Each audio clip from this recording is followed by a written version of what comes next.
Before Pam Grier became the woman filmmakers would study, imitate, and write whole roles around, she was a girl learning what fear felt like long before she ever faced a camera. The force that would later electrify movie screens did not come from fantasy. It came from surviving things that could have broken her, from walking through a country that often refused to see Black women as fully human, and from deciding again and again that she would not disappear.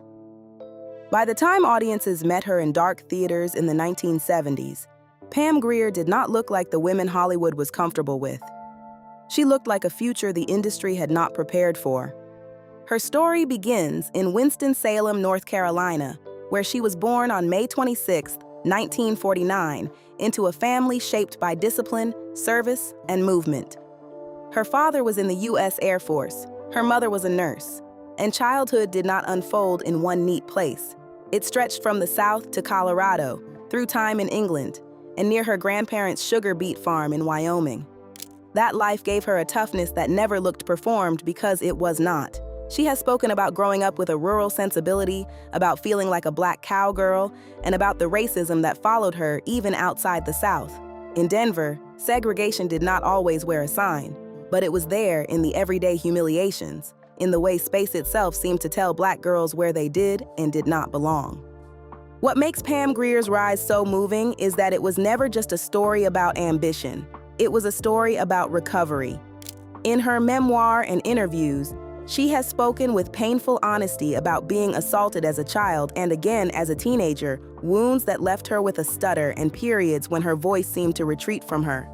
That detail matters because the woman the world came to know was defined by voice, by command, by presence.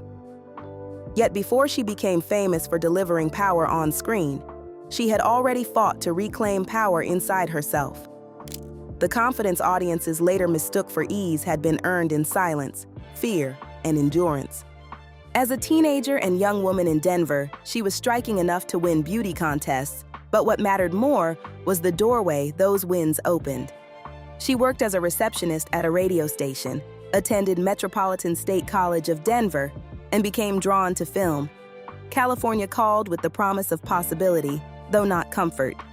She has recalled sleeping in a relative's garage while trying to get footing in Los Angeles and teaching herself by reading acting theory, watching sets, and paying attention to everything.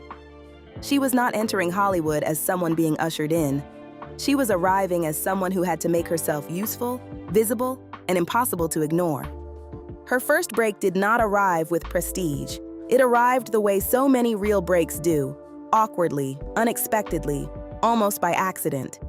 To cover school and survive in Los Angeles, she worked wherever she could, including as an extra in Beyond the Valley of the Dolls, as a backup singer for Bobby Womack, and at a casting agency switchboard. That last job changed everything. An agent noticed her and sent her to Roger Corman, the king of low-budget exploitation cinema. Pam Grier had never planned to become a movie star. In one interview, she remembered telling them she could not leave her jobs unless they called her mother and convinced her it was safe. She stepped into acting with caution, not fantasy, which may be one reason she felt so real from the beginning. The early films were rough, cheap, and far from glamorous. In women in prison pictures like The Big Dollhouse, Women in Cages, The Big Bird Cage, and Black Mama, White Mama, she learned on the job. Director Jack Hill became an important mentor and pushed her to stop reaching for an idea of emotion and instead pull from the gut. That advice mattered because Pam Grier's greatest screen quality was never polish. It was immediate. You believed her anger. You believed in her intelligence. You believed she could hit back because it never felt like pretending. Even then, she thought the whole thing might be temporary and made sure her receptionist job would be there when the shoot ended. She was becoming a star while still half prepared to return to ordinary life. Then came Coffy, and nothing about her career looked the same again. In 1973, Pam Grier stepped into the role of a nurse hunting the men responsible for her sister's addiction, and the screen seemed to wake up around her.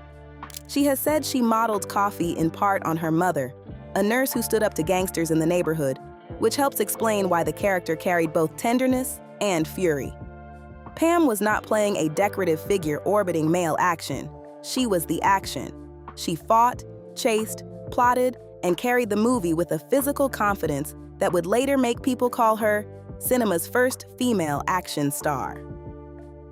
Years before Hollywood began celebrating women for doing what men did, Pam Grier was already doing it with style, danger, and emotional weight.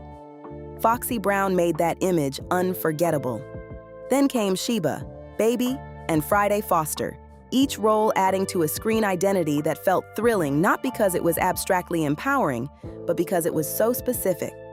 These women were not written as maids, victims, or moral decoration. They were street-smart, sexual, strategic, and fully alive. Grier later said that what stood out to her was seeing women of color act like heroes.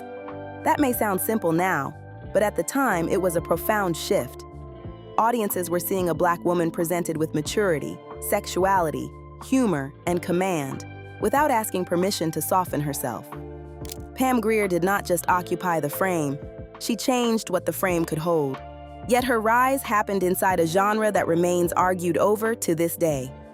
The label blaxploitation has followed those films for decades, praised by some as empowering and criticized by others for feeding stereotypes. Grier has pushed back against the idea that the films should be dismissed so easily. She argued that Black men made similar movies before the label became a weapon, and that the backlash sharpened once she stepped into roles usually reserved for men. What she understood, perhaps before many critics did, was that representation is rarely pure when it first arrives. Sometimes it comes messy, loud, low budget, and compromised. Even then, it can still crack open a door. For women of color in Hollywood, Pam Grier cracked that door with her shoulder. Fame did not protect her from pain, and it did not spare her the ways Hollywood reduces women it cannot fully control. She has spoken over the years about unsafe encounters, about being underestimated, about the pressure of being seen first as a body when her mind was doing just as much work as her beauty. She was learning every part of production because she never trusted the industry to carry her forever. That self-protection would prove wise. By the late 1970s, the cycle that had made her famous was fading. She kept working in films and television, appearing in projects like Fort Apache, The Bronx, Miami Vice, Crime Story, and Above the Law, but the culture had moved on from the era that first made room for her.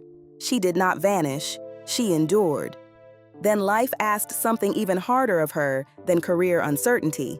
She survived cancer, an experience that reshaped the way she talked about legacy. When asked what she wanted to leave behind, she did not begin with movies or fame. She said she survived cancer and was given a second life. There is something deeply revealing in that answer. For Pam Grier, legacy was never just about being remembered. It was about remaining whole, maintaining balance, and staying alive long enough to define herself on her own terms. That perspective gives her later work a different kind of beauty. It is not the energy of someone chasing lost youth. It is the calm strength of someone who knows exactly what it costs to still be here. And then, in the 1990s, one of cinema's most famous second acts arrived. Quentin Tarantino, a longtime admirer, cast her in Jackie Brown and built the film around qualities Hollywood had too often ignored. Not youth, not a novelty, not nostalgia alone. He built it around weariness, dignity, wit, longing, and intelligence. As Jackie, a flight attendant caught between law enforcement and a gun runner, Pam Grier gave a performance full of quiet calculation and bruised grace. It was her first lead role in a major film since the 1970s, and it earned her a Golden Globe nomination. The comeback mattered because it did more than remind audiences who she was. It proved that the gifts she carried all along had never depended on trend or genre. They had only needed the right script to breathe again. From there, respect caught up with history. She kept working across film and television. From the L Word to later appearances in shows like Bless This Mess and This Is Us, while a younger generation of artists and audiences came to understand that her influence had been sitting in plain sight for years. She was ahead of her time because she carried contradictions the culture had not yet learned how to honor. She was glamorous and dangerous, nurturing and unsentimental, sexy and intellectually alert, tough without giving up softness. She made it easier to imagine Black women on screen as central, complicated human beings rather than side notes in someone else's story. That is why Pam Grier still matters. Not just because she was first in certain spaces, though she was. Not just because her image remains unforgettable, though it does. She matters because she carried a kind of truth onto the screen that still feels rare. When she stared someone down, it felt like history staring back. When she fought back, it felt like more than entertainment. It felt like a correction. Pam Grier did not wait for Hollywood to become fair or safe or wise enough to know what to do with her. She arrived anyway. She carved herself into film history anyway. And what remains is not only the memory of an icon, but the story of a woman who turned survival into art and made power look human.